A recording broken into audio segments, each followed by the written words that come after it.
Les lumières pâles de l'hôpital clignotaient doucement, comme pour accompagner mon souffle déjà trop faible.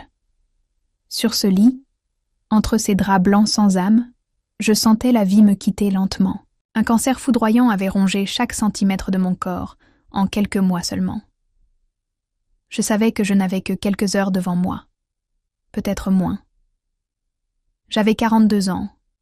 Aucun enfant. Personne pour tenir ma main au moment ultime. Juste une malle en bois sombre au pied de mon lit, témoin silencieux de ma solitude. Cette malle était tout ce qui me restait. Elle avait appartenu à mon père, un homme que j'avais à peine connu, mais que j'avais toujours cherché à comprendre. Avant de mourir, il me l'avait léguée en disant simplement « Un jour, elle te sauvera ». À l'époque, ces mots m'avaient paru absurdes. Comment une vieille malle pourrait-elle me sauver alors qu'aucun médecin n'y était parvenu? Pourtant, cette nuit-là, quelque chose m'avait poussé à ouvrir ce coffre mystérieux une dernière fois. À l'intérieur se trouvaient quelques objets insignifiants. Une montre cassée, un carnet usé, des lettres jaunies par le temps. Mon père avait vécu une vie de regrets et d'erreurs, marquée par une fuite constante face aux responsabilités. À mesure que mes forces s'amenuisaient, je parcourais rapidement les lettres, jusqu'à ce que mes doigts touchent une enveloppe différente. Celle-ci était récente, presque neuve. En ouvrant l'enveloppe, mes mains tremblèrent. À l'intérieur, une lettre écrite par mon père peu avant sa mort. Il y avait presque 20 ans. Si tu lis ceci, c'est que tu es à bout de force, comme je l'ai été avant toi. Mais ne fais pas la même erreur que moi. Dans cette malle, il y a plus qu'un héritage matériel. Il y a une chance, la dernière que tu auras, d'être sauvé. J'eus du mal à comprendre. Que voulait-il dire? Je continuai la lecture, le cœur battant. Il y a une adresse au dos de cette lettre. Vas-y maintenant, immédiatement. Ne pose pas de questions, ne réfléchis pas. Là-bas t'attend quelque chose d'inestimable. L'amour. Il est encore temps. Un frisson glacé me traversa la colonne vertébrale. Je n'avais rien à perdre, à part quelques heures de souffrance supplémentaires sur ce lit froid. Alors, dans un sursaut désespéré, je pris mon téléphone, composai le numéro indiqué au dos de la lettre, ignorant complètement à quoi m'attendre. Une voix féminine répondit immédiatement, chaude, familière et pourtant inconnue. « Je t'attendais, enfin. » C'était impossible. Et pourtant, cette simple phrase venait de bouleverser le peu qu'il restait de ma vie. Cette malle n'avait peut-être pas encore livré tous ses secrets. Le téléphone tremblait dans ma main, le cœur battant à tout rompre. Je restais sans voix, perdu face à cette voix si calme et mystérieuse qui venait de m'accueillir. « Qui êtes-vous » demandai-je faiblement. Un court silence suivit, puis la femme répondit avec une douceur étrange. « Quelqu'un qui te connaît mieux que toi-même. Viens à l'adresse indiquée. Tout deviendra clair une fois arrivé. » Elle raccrocha immédiatement, me laissant dans un état second. Cette voix m'avait remué profondément, éveillant un espoir que je pensais éteint à jamais. Mais comment pouvais-je lui faire confiance? Mon père, absent toute ma vie, avait-il vraiment prévu tout cela? Je savais qu'il ne me restait presque plus de temps à vivre, mais une pulsion inattendue s'empara de moi. Je rassemblai mes dernières forces, sortis péniblement du lit d'hôpital et m'habillai. Chaque geste semblait me coûter des années de vie, mais j'avais besoin de réponses, besoin de croire à un miracle. Avec difficulté, je quittai l'hôpital, serrant contre moi cette lettre mystérieuse. Un taxi attendait étrangement devant l'entrée, comme si quelqu'un avait tout anticipé. Le trajet fut silencieux, mon esprit traversé de 1000 pensées. Pourquoi maintenant? Qu'allais-je trouver à cette adresse inconnue? Finalement, la voiture s'arrêta devant une maison ancienne, perdue dans une rue calme de Paris. Une douce lumière éclairait l'entrée, couverte de lierre. À peine descendue, la porte s'ouvrit lentement, dévoilant une femme aux cheveux argentés, un sourire tendre aux lèvres. « Entre », dit-elle simplement. « Je t'attendais depuis si longtemps. » Un frisson me parcourut. Je franchis lentement la porte, conscient que ma vie basculait définitivement à cet instant précis. Elle m'invita à m'asseoir, me regardant avec une affection inexplicable. Puis, posant délicatement une main sur mon épaule, elle murmura ces mots bouleversants. « Je suis ta mère. Ton père nous a séparés, mais aujourd'hui, je suis là pour te sauver. » Le monde sembla s'effondrer autour de moi. Toute ma vie, j'avais cru que ma mère était morte après ma naissance. Une colère mêlée d'incompréhension s'empara de moi. « Comment peux-tu me sauver maintenant ?» murmurai-je désespérée. Elle sourit tristement, prenant mon visage entre ses mains. « Parce que la malle était le seul moyen pour toi de me retrouver. Et en me retrouvant, tu viens de trouver la seule personne capable de te guérir. Je ne te laisserai plus jamais seule. » Face à cette promesse improbable, je me laissai aller à l'espoir. Peut-être qu'après tout, cette vieille malle allait véritablement me sauver. Le silence était lourd dans cette pièce inconnue. Je fixai le visage de cette femme, encore sous le choc de ses mots. Elle venait de prétendre être ma mère, celle que j'avais crue morte toute ma vie. Une colère sourde remontait en moi, mêlée à une profonde tristesse. Si c'est vrai, pourquoi m'avoir abandonnée? Pourquoi m'avoir laissée grandir seule, persuadée que tu étais morte? Elle baissa les yeux, peinée mais calme. Ton père pensait te protéger. J'étais médecin, spécialisé dans des recherches expérimentales, jugée dangereuse à l'époque.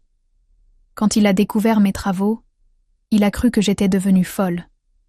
Il a décidé de disparaître avec toi, convaincu qu'il te sauvait d'un destin tragique à mes côtés. De quel genre de recherche parles-tu exactement? Elle releva doucement la tête, ses yeux brillants d'une passion encore intacte malgré les années. Je travaillais sur une méthode capable de régénérer totalement les cellules malades du corps humain.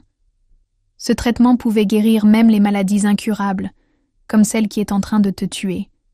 Mais c'était expérimental, risqué. Ton père a eu peur. Il a préféré me faire passer pour morte plutôt que de risquer ta sécurité. Mon cœur s'accéléra brutalement. Était-ce vrai? Cette femme détenait-elle réellement un traitement qui pouvait encore me sauver? Si c'est le cas, pourquoi as-tu attendu si longtemps pour me retrouver? Elle soupira légèrement, une tristesse infinie dans la voix. Parce que je respectais la peur de ton père.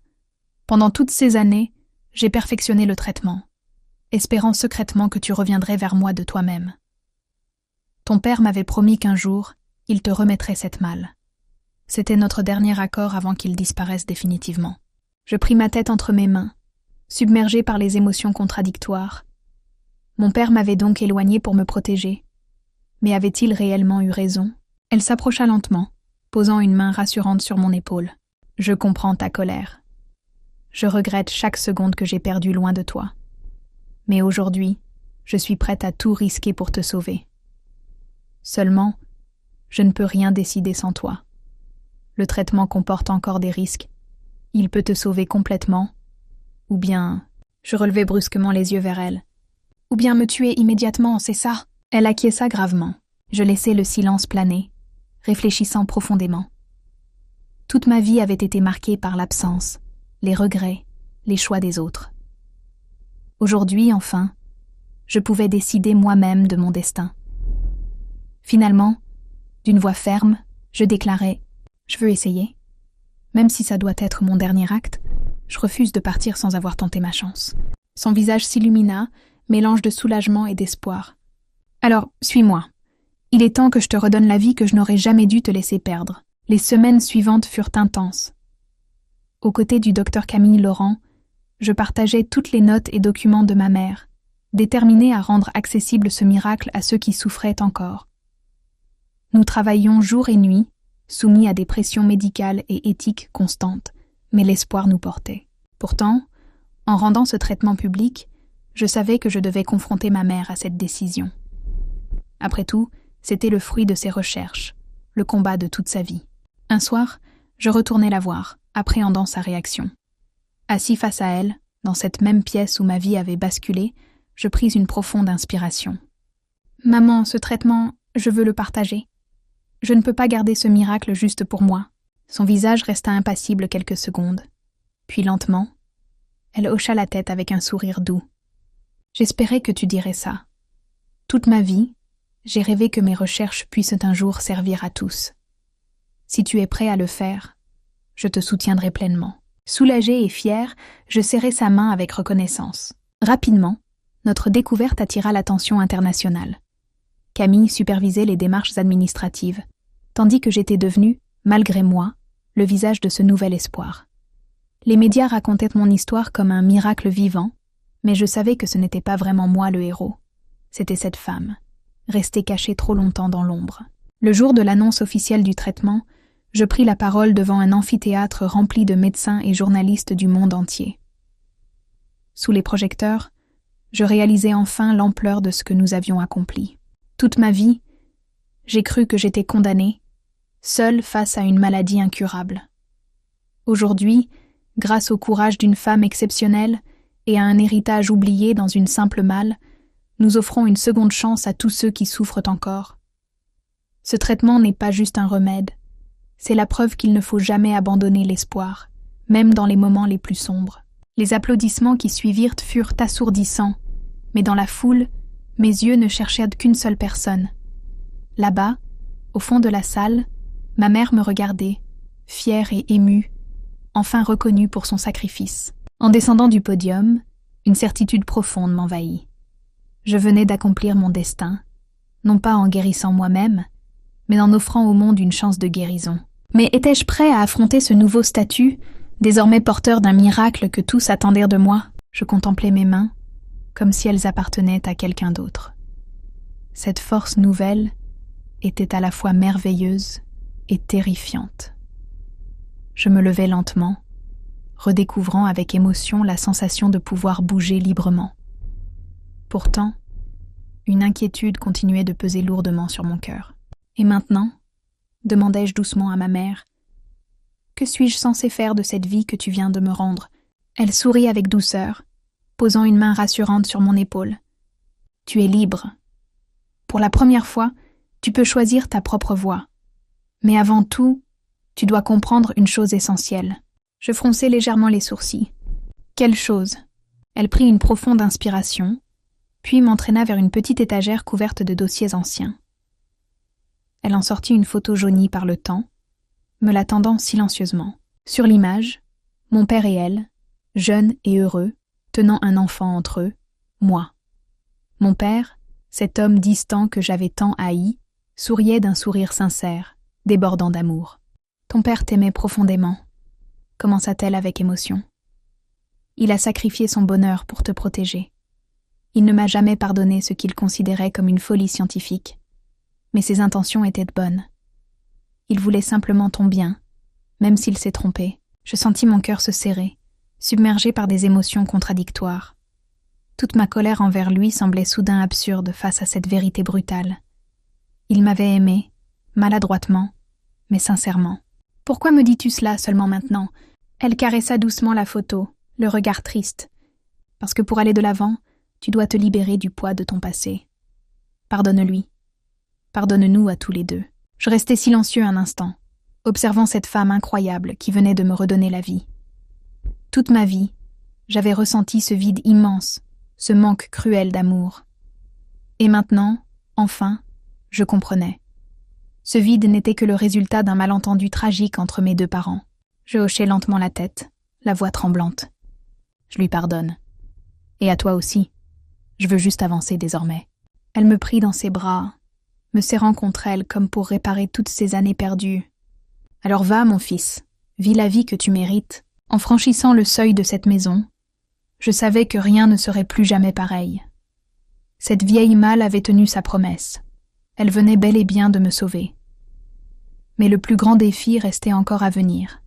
Décider de ce que j'allais faire de cette seconde chance, désormais entre mes mains. Les rues de Paris n'avaient jamais semblé aussi vivantes, aussi lumineuses. Je marchais sans destination précise, porté par une énergie nouvelle, par ce sentiment étrange d'avoir enfin la maîtrise de mon destin. Pourtant, malgré cette liberté retrouvée, une inquiétude persistait. J'avais vécu trop longtemps dans l'ombre de la maladie et du rejet. Maintenant que j'avais toute une vie devant moi, par où devais-je commencer? Sans vraiment réfléchir, mes pas me ramenèrent vers l'hôpital que j'avais quitté précipitamment quelques heures auparavant. À l'entrée, je remarquai un visage familier, le docteur Camille Laurent, la seule médecin qui avait réellement tenté de m'aider pendant ces mois difficiles. Elle m'aperçut, et son visage passa immédiatement de la surprise à l'incrédulité. « Vous, que faites-vous ici? Vous avez l'air... guéri ?» terminai-je avec un sourire. « Oui, c'est un peu compliqué à expliquer. » Elle secoua la tête, à la fois stupéfaite et fascinée. « Je ne comprends pas. Comment est-ce possible ?» Je pris une profonde inspiration, puis décidai d'être honnête.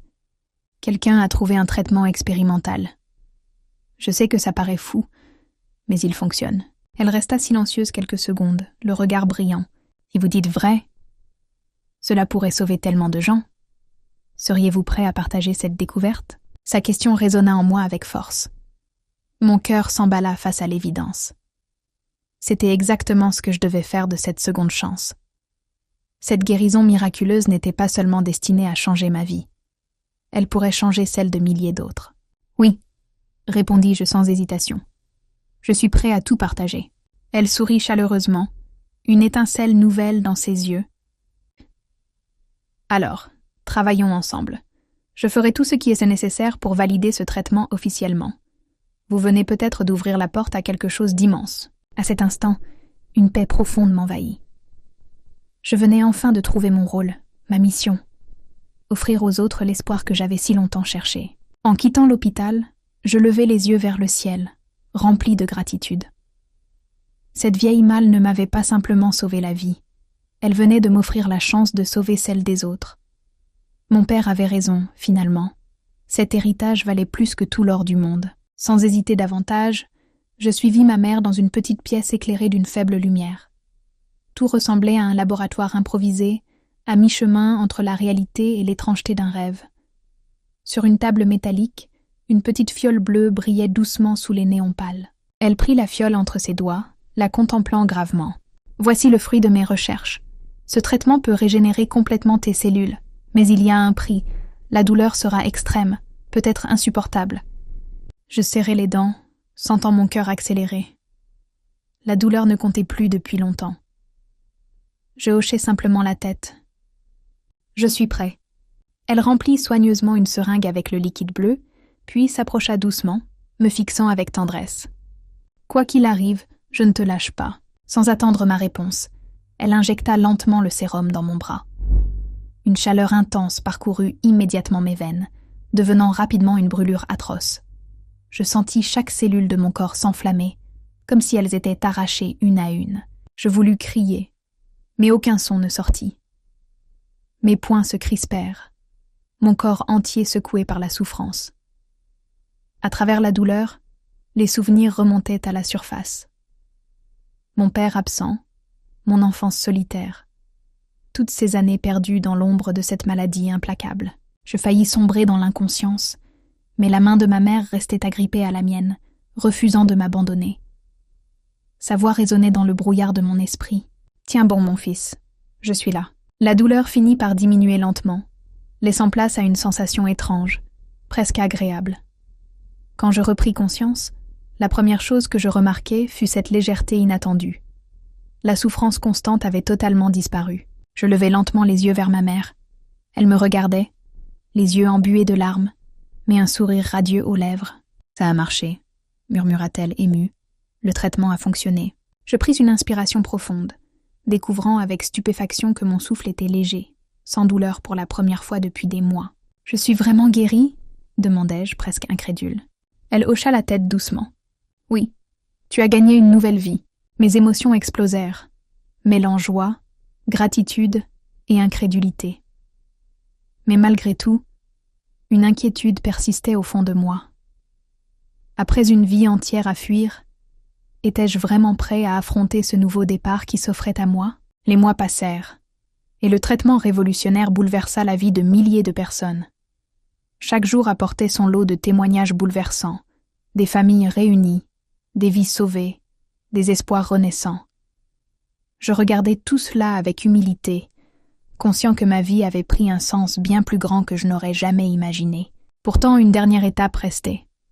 Renouer définitivement avec ma mère, réparer cette relation encore fragile. Je revins la voir, une fois encore, dans cette maison calme qui avait changé mon destin. Assis face à elle, je pris doucement ses mains dans les miennes. « Tu as passé ta vie à chercher à me sauver. Maintenant, c'est à mon tour de prendre soin de toi. Je ne veux plus jamais qu'on soit séparés. » Elle sourit tendrement, les yeux humides. Je n'ai jamais souhaité autre chose. Après tant d'années perdues, il nous reste encore toute une vie à vivre ensemble. Mon cœur se remplit d'une paix profonde, d'une joie que je pensais impossible autrefois. Mais en cet instant précis, je ressentis aussi la présence invisible de mon père, cet homme incompris, désormais pardonné. Grâce à lui, grâce à cette vieille malle qu'il m'avait léguée, je venais de trouver l'amour et la rédemption. Avant de quitter la pièce, je posai les yeux une dernière fois sur cette malle ancienne, devenue symbole de résilience, d'espoir et de guérison. Je compris alors pleinement les mots mystérieux de mon père. Sur mon lit de mort, j'ai donné ma malle, mais elle m'a sauvée. Il avait eu raison depuis le début. La véritable guérison, c'était cet amour retrouvé, ce pardon accordé.